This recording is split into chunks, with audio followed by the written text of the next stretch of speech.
Welcome to the Bible and Theology Matters podcast, where we discuss all things Bible and theology. Because it matters. What you really believe determines how you really behave.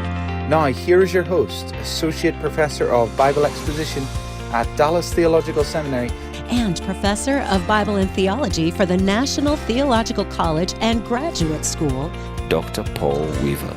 Welcome back to the Bible and Theology Matters podcast, where I have the privilege of leading conversations with some of my favorite scholars and Bible expositors. I have the wonderful privilege this week of having Dr. John West back on the Bible and Theology Matters podcast. Dr. West is the Vice President of Discovery Institute in Seattle and co-founder of its Center for Science and Culture. He's an award-winning filmmaker and author. Dr. West has written on or edited 13 books and directed a dozen documentaries. He was formerly the chair of the Department of Political Science and Geography at Seattle Pacific University. Dr. West holds a PhD in government from Claremont Graduate University. On today's program, we are continuing our discussion about his recently released book entitled Stockholm Syndrome Christianity: Why Christian Leaders Are Failing and What We Can Do About It. Entitled Stockholm Syndrome Christianity, subtitled Why Christian Leaders Are Failing and What We Can Do About It. In your chapter titled Sexual Suicide, you document how many Christian colleges and seminaries have compromised on biblical teachings regarding sex and gender. Could you elaborate on what you discovered and documented in this book?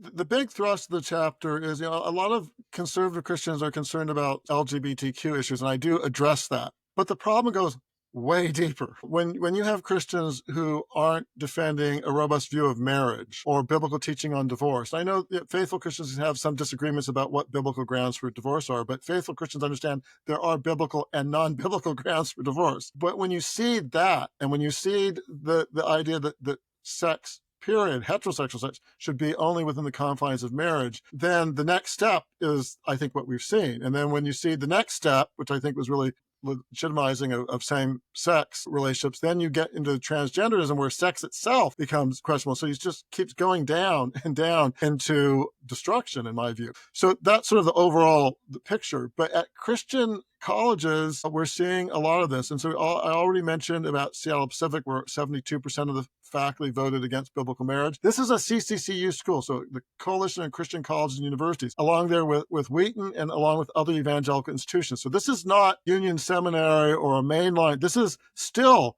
accepted as an evangelical Christian school where this is taking place. Just a few days ago, Fuller Seminary issued a statement. Fuller gave up a long time ago on biblical inerrancy. But within 60 years of its foundation. Within 60 years, it started as an inerrantist school, and 60 years later, it's no longer. And then they gave up on, they had some people who I think questioned the physical bodily resurrection of Jesus. I mean, it's gone down. But now it's on marriage, and they have a professor, Christopher Hayes, who with his late father last year published a book. But they do make clear that the Bible actually teaches that sex should be reserved for heterosexual marriage, but they go on to say, well, God changes his mind all the time, and so we should feel free to change our mind. So they actually don't try to rewrite the original biblical view, but they basically say, well, God evolves, he changes, and so we should change. This is their major Old Testament professor at Fuller. So Fuller has had this debate about their statement on biblical sexuality. Just a few days ago, the board came out with a statement, well, they're reaffirming their statement. And so that's how it was played in places like Christianity Today. But they weren't really reaffirming their statement, because at the same time they said they're reaffirming their statement that faithful Christians could have the other view. If your answer is A and not A, or yes and no, you're not reaffirming it. Pretty much their statement seems to make clear that their tenured faculty member, Christopher Hayes, is perfectly welcome there to teach students and to teach the world that the evangelical view should be to embrace, a redefinition of marriage. And so that, unfortunately, you've seen something similar at Calvin University, which is also another prominent. And so I'd say when it comes to biblical sexuality, you are finding many avowedly evangelical Christian institutions have ceded the ground. And I saw the beginning of this actually at Seattle Pacific, even while I was there, where it was on paper. They actually had some pretty good statements about not just what marriage is, but expectations that students didn't engage in sexual behavior outside of marriage. And that was official, even part of their student statements. Well, that's long gone. I had a daughter who decided that she wanted to go there, full knowing some of the benefits and also problems with it. And the only instruction they got while she was there is that, well, you need to make sure of consent. And of course, consent is important. I'm not saying that, but that's not the end be all of biblical sexuality. It's not just whatever you consent to do, but that's the only thing they were willing to talk about. When I was there, I had a student who their roommate wanted to bring home their boyfriend to do things in their dorm room, and she couldn't get the leadership in the student life to basically say no to that. And that was very uncomfortable for her. She had to sort of leave the dorm room. But that was even while I was there, where they were on paper were being better. I had a student who came in distraught because basically impregnated someone who then wanted to have an abortion, which he didn't want to have, but he would go out distraught, getting drunk every night. And his resident life people knew about this. And we were taking people's kids and we were not mentoring or helping them. And then it's gotten even worse than that. So I do think a lot of Christians need to know if they send their child to a Christian university thinking that they're going to get equipped, maybe not, or that they will get mentored or that they will be looked over. It really depends on the Christian institution. There are still some good Christian institutions, and you're at one of them. But there are a number that are explicitly identified as evangelical Christian, where what actually goes on in the classroom, let alone in the dorm rooms, is not traditional Christianity. I think parents need to know about that. So I'd say that there's been, and then when it gets down to the level of churches, I tell the story for a church that I was an elder at, where we end up having a rash of unbiblical divorces, including among elders. And so there was a real yearning, we should have some more intentional teaching and mentoring about that. But the will was not there to do that. Again, so I think, even those who don't want to touch the LGBTQ issue, which I think we do have to, there are even more pressing problems with regard to marriage and divorce and sexuality outside of marriage that Christians are sad that our evangelical Christian churches and institutions are increasingly not being proactive about and are ceding to the rest of the culture. And of course, the worst is when they actually embrace the teachings of the culture. It's hard to evaluate motives, right? But it seems to be avoiding the hard topics. Half of our congregant members have been divorced in our churches, so it's hard to talk about this subject. We all have individuals that we know in our family or extended family or friends that are homosexual or even heterosexual, but living immorally. So it doesn't solve the problem by just not talking about it, does it?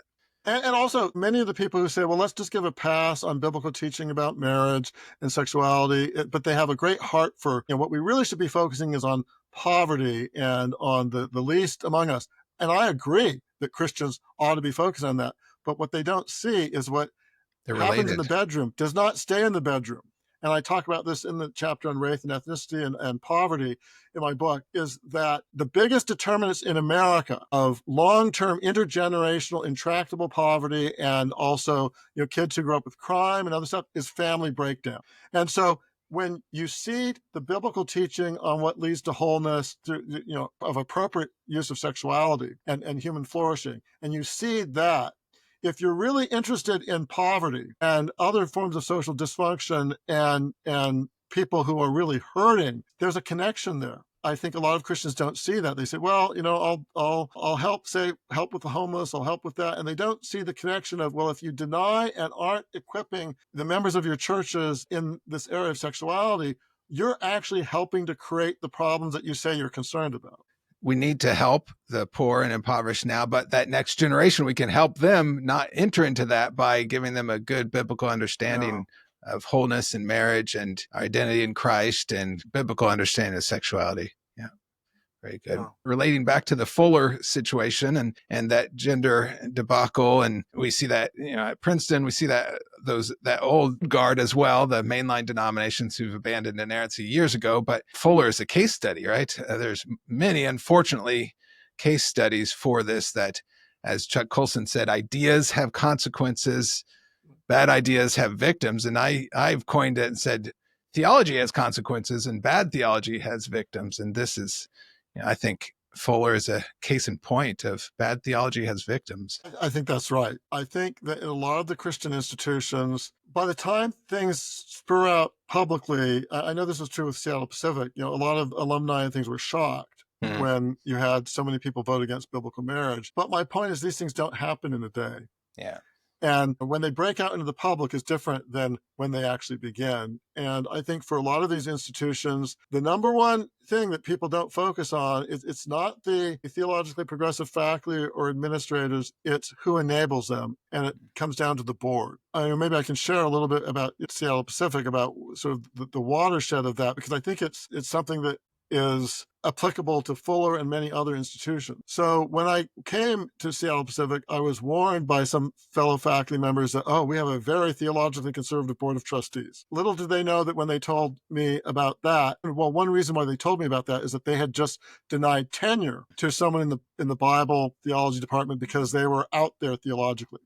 Were they And so they warning were you to keep your ideas to yourself so that you would Yes, get tenure? they did. And I was truthful in my being interviewed, but I didn't volunteer things that I wasn't asked.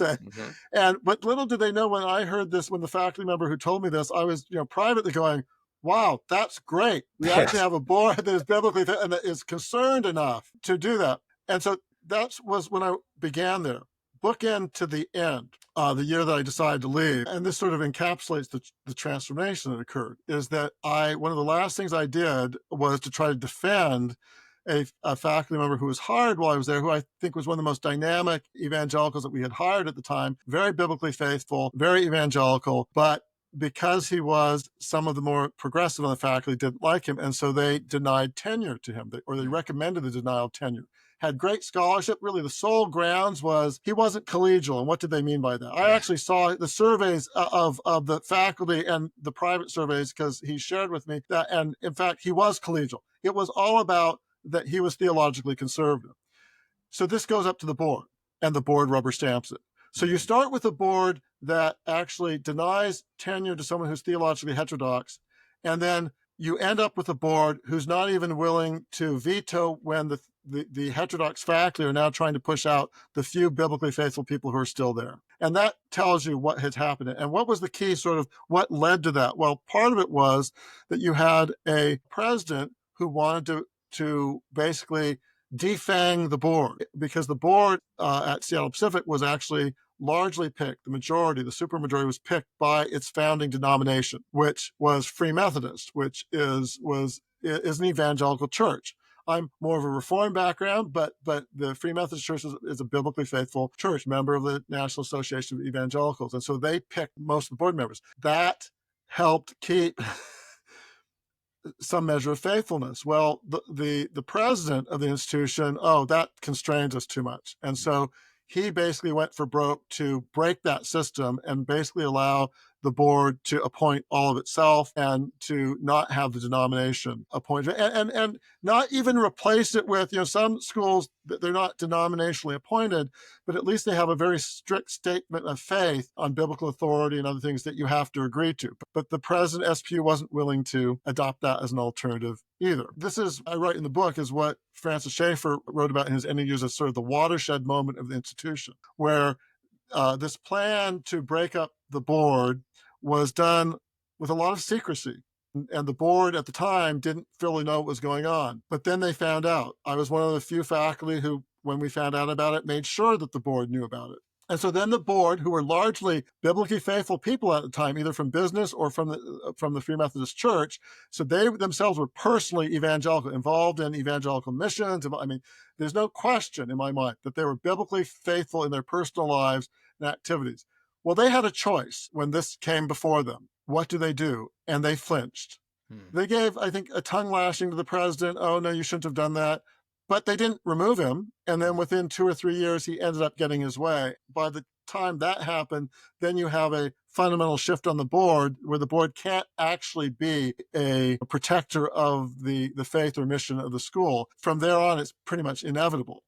And so I think in many of these places, and Fuller is another one, where you have, it's the board members. And in some cases, very biblically faithful board members who are not willing to defend the faith of the institution. And I admit in the book, I have dealt with bitterness over my time at SPU, not actually because of the progressive faculty who were pushing their views, because although I thought they were wrong, they, in some sense, were at least doing what they thought was right, even though it was wrong. But the personally biblically faithful board members who were theologically conservative, I know who they were, and not being willing to have the courage of their convictions to actually uphold that in their institution. I mean, I think some of them at the time would have been horrified by what has now occurred, but they enabled it. And I still do have a hard time grappling with people who are personally biblically faithful, who agree to be in positions of authority. In this case, they agree to be on the board, who are not actually willing to do what the number one thing of a Christian institution, if you're on the board, it's not to raise money. The number one thing is to safeguard the mission of the institution. And I think that that is true, not just at the university level, it's true of Christian ministries, it's true of K through 12 Christian schools, it's true of churches. Churches are governed in various ways. In the churches I'm in, there's a board of elders. Those board members, you are called. And so if you're listening to this and you're even a board member of your church, you are called to defend the mission and the faithfulness of your institution. And that should be your number one task, even before getting to money issues. I wholeheartedly agree. I say amen and amen. Faithfulness, fidelity to the truth of Scripture, and fidelity to your mission, the reason your school began. I haven't shared this with you, but as the director of the Small Bible Institute in Hungary for 13 years. I was there as a missionary. I directed the school for 8, and then academic dean of a global Bible Institute of about 10 campuses and Word of Life Bible Institute. And two things I felt were most important was hiring faculty who were faithful and protecting the doctrine of the school. And obviously I raised funds and all of that too, but I agree completely that faithfulness and hiring people that have character over credentials. Character is 100% more important. Credentials are important too, but you can have both. That is so true. I'm choosing character. Yeah, that is so true. So I actually have a section of my book guiding for particularly people who are board members of things you can do. And one is something, so where my political science background does have relevance here is, there's a saying when it comes to government is personnel or policy. You can have the best policies in the world, but if you don't have the personnel to actually carry it out, it's not going to end up well. And so I think you're right. Personnel is exactly right. And I've experienced this when I've been an elder helping to oversee a congregation, when I was at Seattle Pacific on recruitment boards and things, is that you have to really pay attention to who you're hiring. And so often people look at the wrong things. And again, I'm not against prestigious degrees, but they need to look at, well, what are their actual views? What are they actually going to be teaching? How are they living their life? You can find out these things if you ask it. And I tell a story in my book about one of the times I was on the elder board, where there was a move to hire someone as a particular staff member. And we had some non-negotiables that traditionally we wanted everyone to respond to, give their personal statement of faith, but also respond to these, key questions that were barometers. And someone on our board basically said, this person's a great person. Let me to have them talk to me and I'll sort of feel them out. They don't need to give written responses on these. Well, one of it was about biblical marriage, actually. But we insisted, and it was very clarifying. The person then withdrew themselves because they didn't want to have to answer it. And I'm not saying that the person who recommended just having them talk to them was being disingenuous. I think they were sincere. I've seen too often, both at the university level, at the church level, and at the other nonprofit level, where people don't ask the tough questions. It's almost as if they don't want to know, or they're looking at the wrong things, or they rely on professional recruiters who are not asking those questions. Yeah. I mean, you can't delegate hiring. That's just one thing you should not delegate, I think. And I've seen, myself have been a reference, and I'm not going to give the specifics on this, but, professional recruiter was calling me to give a reference for someone else, and that person had some real problems. I mean, I wasn't going to badmouth them. I didn't want to, but so I answered the questions. But there were some very basic questions I wasn't asked, that if I was asked, I would have lovingly, truthfully told. I didn't. And I have to think that that recruiter was worthless. I mean, if I were the board that was searching that case, because the questions they asked were so that they really didn't get at the heart of some of the issues. And so whether you're at the local church level, you're a K through 12 Christian school, or what, you've got to be really proactive about it. That's right. I appreciate that. I know that many of our listeners are in different areas of leadership and responsibility and on boards and leading boards. And so we want to be faithful to that very important responsibility and not delegate it and not just be on a prestigious board, but we do have great responsibilities as board members, don't we? Yeah, no, it's a high calling. And there are lots of things that one person can do. There's something else to talk about is the power of no, which is most boards, in my estimation, try to govern by consensus. And so if they're going in the wrong direction, maybe everyone seems to be going that direction, but if one person is willing to say, well, no, I really want a discussion of that. And if your board is run by Robert's Rules of Orders, before you do a resolution, you pretty much have the right to raise that issue. You may find out that once you raise it, that some other people have concerns, and then it grows, and you really can change the trajectory of the board. I have seen this happen time and again. So don't just be a, couch potato on the board. You have the power to raise a discussion and to force a discussion, because a lot of things happen. The way places go unfaithful, it's not even explicit decisions. It's things happen that no one raises any questions about, and they just go along. And if one person has said, well, are we really sure that this is right? This doesn't seem to go along with our faith statement. Let's have this discussion. And you bring it to the light of day. A board may end up going in a much more biblically faithful direction. So one person on a board can make a tremendous difference. We've been talking about this a little bit as it relates to your beliefs impact your behaviors. And that's the catchphrase of my podcast here, Bible and Theology Matters, because what you really believe impacts how you really behave. And you have a chapter, one of your symptoms, whether you may have Stockholm Syndrome Christianity, is related to the slippery slope. Now, you have phrased it differently, because I know, and you know, that the slippery slope argument has often been misused, but your title is Some Slopes Really Are Slippery. And then you demonstrate a logical and observable correlation between certain beliefs and the inevitable behaviors. And we've talked about that inerrancy, denial of inerrancy, and inevitably it leads to gender issues and all of the rest. But would you develop more? Yeah, no, and I do understand that. I'm glad you're pointing out the slippery slope argument can be a very slippery argument, and people casually use it, and that's a challenge. But I do think that if the point I was trying to get at was something that, again, I've seen in countless people personally and also professionally, which is that if you take your guidance and your operating assumptions from the surrounding culture, as the culture slides, you're going to slide with it. What really happens on the full-blown, actually, Stockholm Syndrome Christians is they just keep going the other way. And again, I think the connection here is if you wed yourself to the culture, you're going to slide along with it. Some of that's logical, but some of it's also is where you're looking for validation.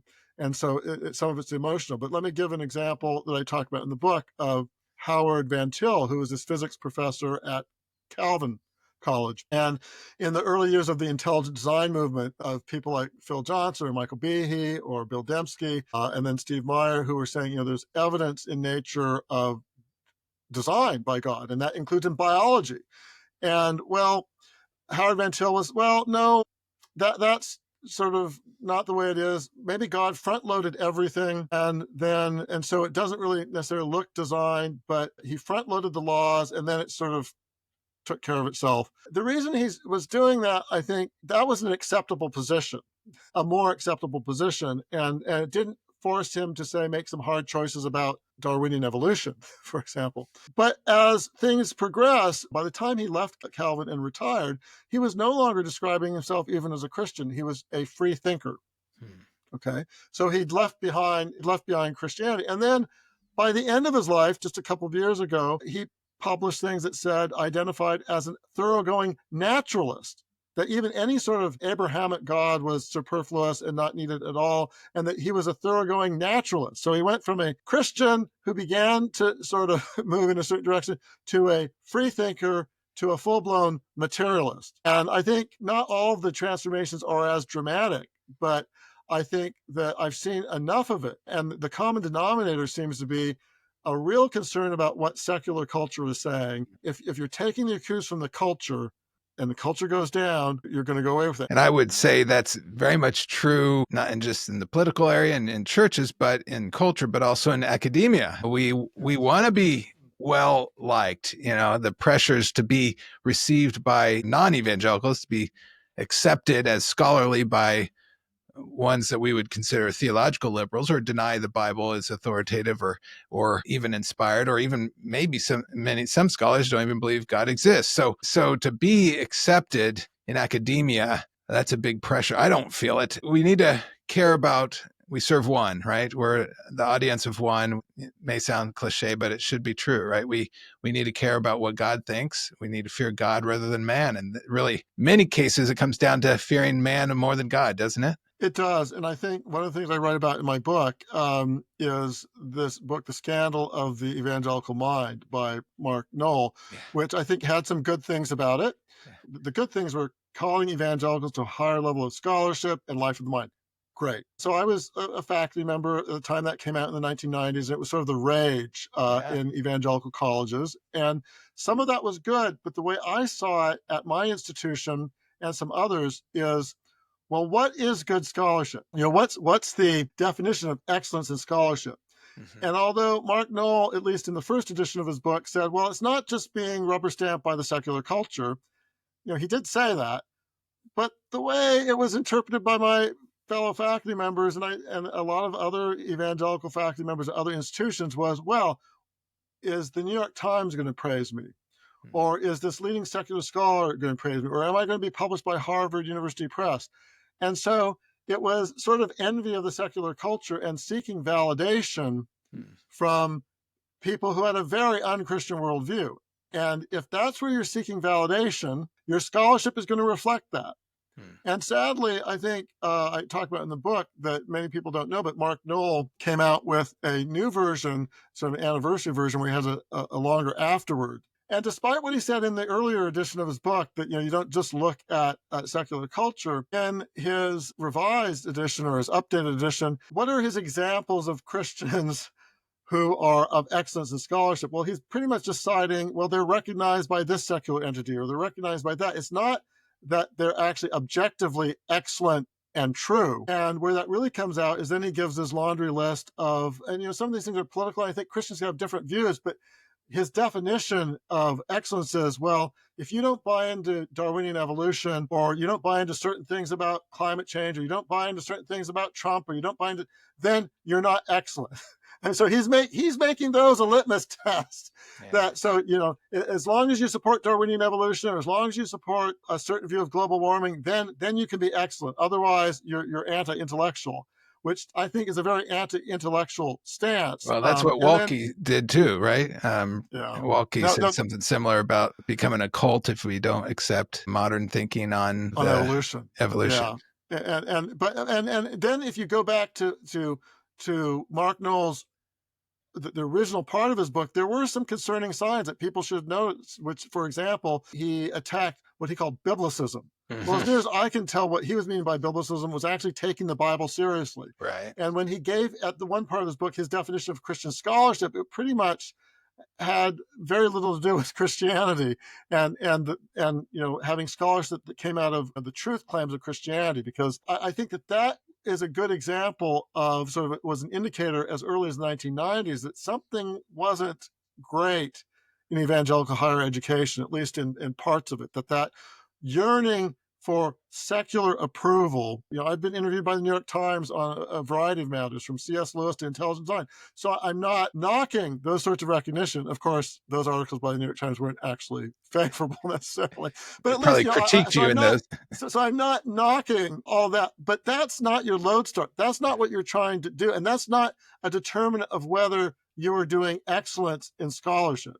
And so that has to be something more objective related to the truth of what you're actually doing. So you've got 3 sections in your book. We were talking about the symptoms, and now we've led into some of the causes. So what are the causes? One, you've just been talking about, right? Pleasing the wrong people. But you have another cause, root cause, is listening to the wrong voices. Would you talk about that? In my own personal experience of people I know who've sort of gone in a direction that I don't think is great, I think this is one of the biggest determinants. It's who are they listening to? Where do they get their information from?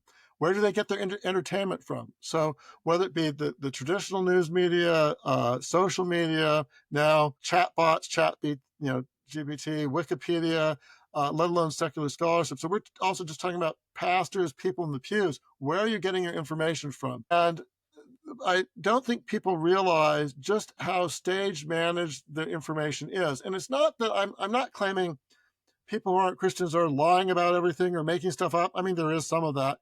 But the real issue is that you write stories, say if you're a journalist, based on out of your worldview.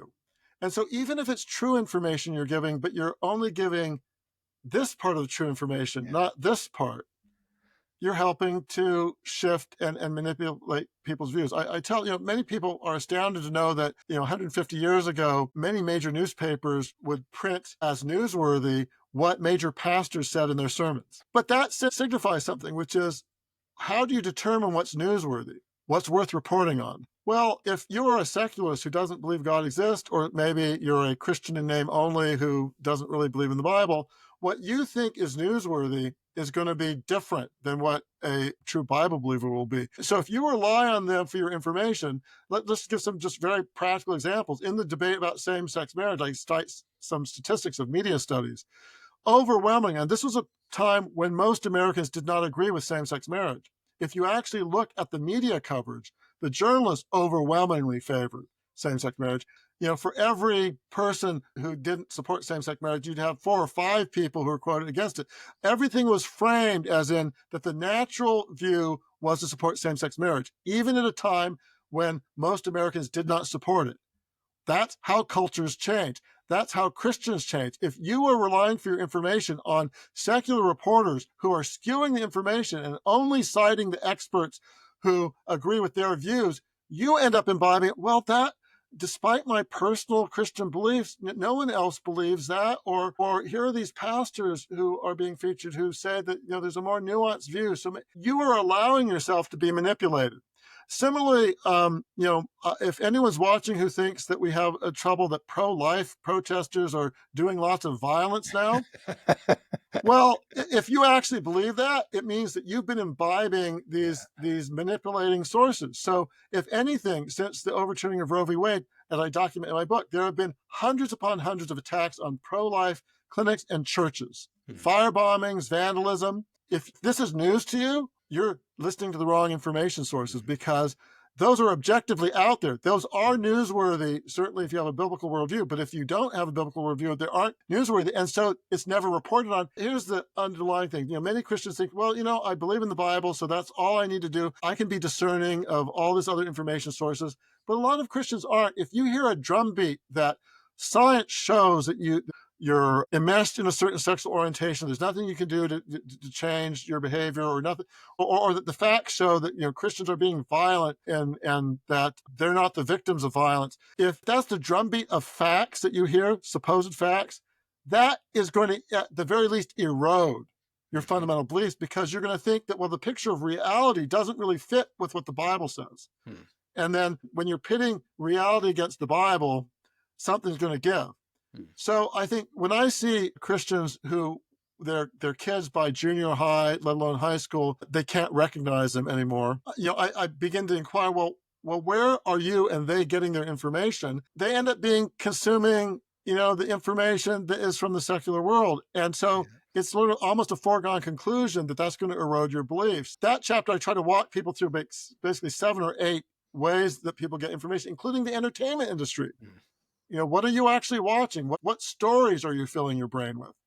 And because that is going to help determine who you are. And so a lot of these Stockholm Syndrome Christians, it starts with being reshaped by the secularist news, information, and entertainment industries.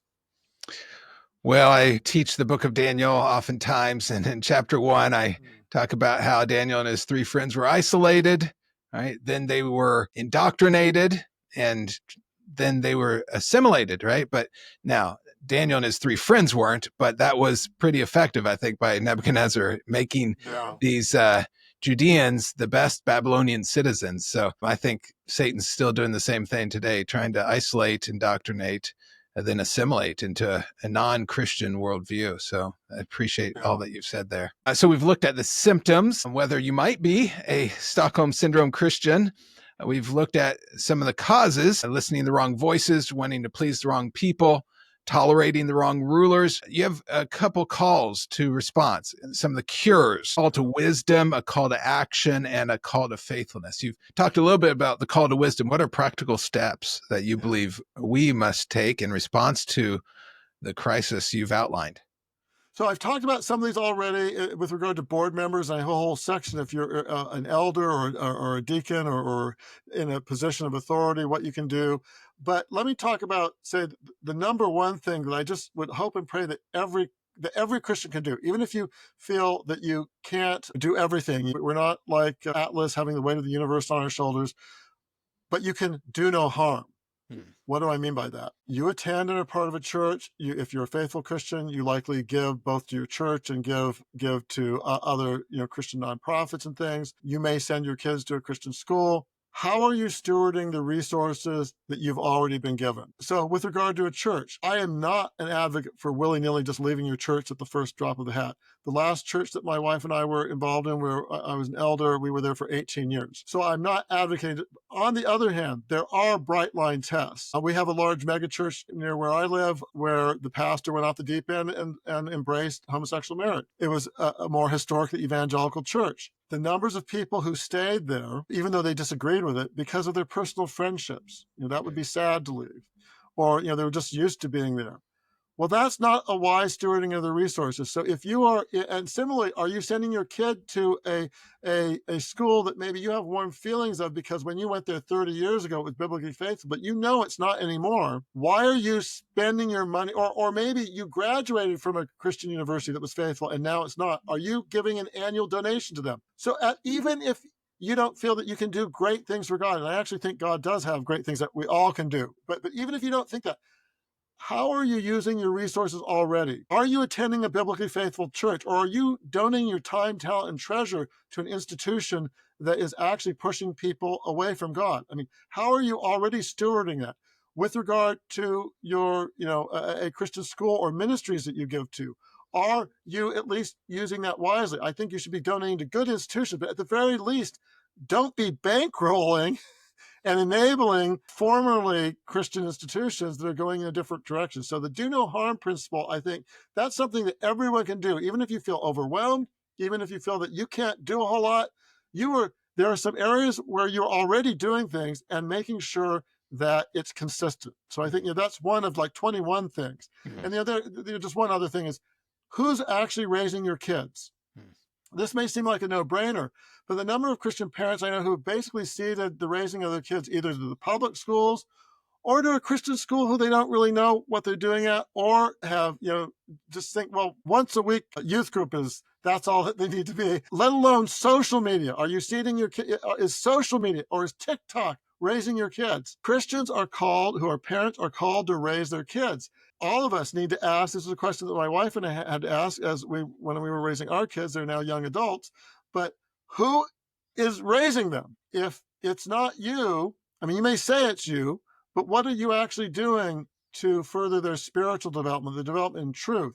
Or are you just farming out to others and just hoping for the best? Appreciate all those words. It's very true. I wholeheartedly agree. And we need to be intentional, don't we? We need to be intentional parents, intentional about where we send our kids, what the time we spend with them, the investment. Spiritually, we are responsible. And you're right. We can't delegate that either, can we? Well, you have a call to faithfulness in this book, in this last section under cures, a call to faithfulness. So what does it look like to remain faithful in today's climate, today's culture? Yeah, a call to faithfulness really is about trying to give people some hope and inspiration, because I think that when talking about the things that we've just talked about, it can be very depressing, very debilitating, especially who people do have a heart for where we're going. It just seems overwhelming. And I do think there is a tendency, even among evangelical Christians, to think that success, or winning is somehow the goal. And it's not. God calls us to be faithful, not successful. God will take care of success or failure in the way that he, in his sovereign will, feels. I mean, God does direct history. God is sovereign over history, and we should take hope in that. But we're not called. We don't need to feel that the weight of everything is on our shoulders. And so if you're feeling overwhelmed by all the things that are happening, be assured that God is in control. All he asks is that in the little bit of it that you are called to do is that you be faithful. Not that you win, not that you're successful, but that you be faithful. And then God will find ways to honor that, either in this life or in the next. And then I tell all these stories because I think a lot of Christians don't really understand just how much faithful Christians have been in very dire situations throughout most of human history, most of the rise of Christianity, and how God, even when the chips are down, when things seem absolutely like Christians are going to be wiped out, these surprising turns in history. And certainly the early church saw that. And, I'm not a great fan of Constantine, taking over the Roman Empire. I mean, early Constantine, which was to make religious liberty, I think was great, but then making Christianity official, the Roman Empire, I don't think was great. Nonetheless, imagine going from constant persecution, where if you were a Christian, you were fed to the lions or other things, to where basically that worldview takes over and supplants sort of Roman paganism. If you feel depressed about the way things are today in America, you have some reasons to be. But don't feel overwhelmed, because you're not, ultimately, God is going to determine what happens, but he does call us to be faithful.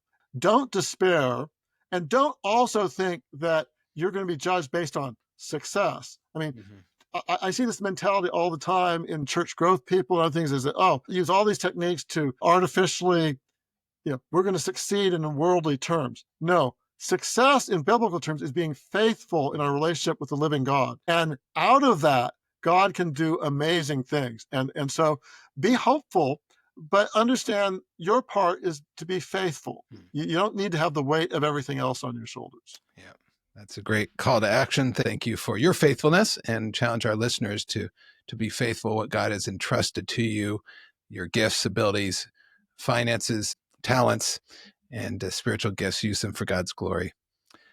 Well, our time is up for today. Dr. West, thank you for generously sharing your time and insights. And thank you for writing this important book. I believe it is urgently needed, and I hope that many will read it and take its message to heart. Well, thank you. Thank you for having me. It's been a great time. And to our listeners and viewers, I encourage you to pick up your copy of the Stockholm Syndrome, Christianity, Why Christian Leaders Are Failing and What We Can Do About It. It's published by Discovery Institute Press and available at discovery.press or amazon.com. If you're enjoying the Bible and Theology Matters podcast, would you do me a personal favor and like it, subscribe to it, and share it with someone who would benefit from these conversations? That helps make this podcast become more accessible to others who are seeking faith-affirming content. And don't forget to follow us on Facebook and Instagram. Until next time, never forget, Bible and theology really does matter, because what you really believe determines how you really behave. Bible and Theology Matters podcast is a listener-supported podcast devoted to helping Christians grow in their knowledge of the Word of God and in their relationship to the God of the Word. To learn how you can partner with the Bible and Theology Matters podcast, Visit us at BibleandTheologyMatters.com. That's Bible, A-N-D, TheologyMatters.com.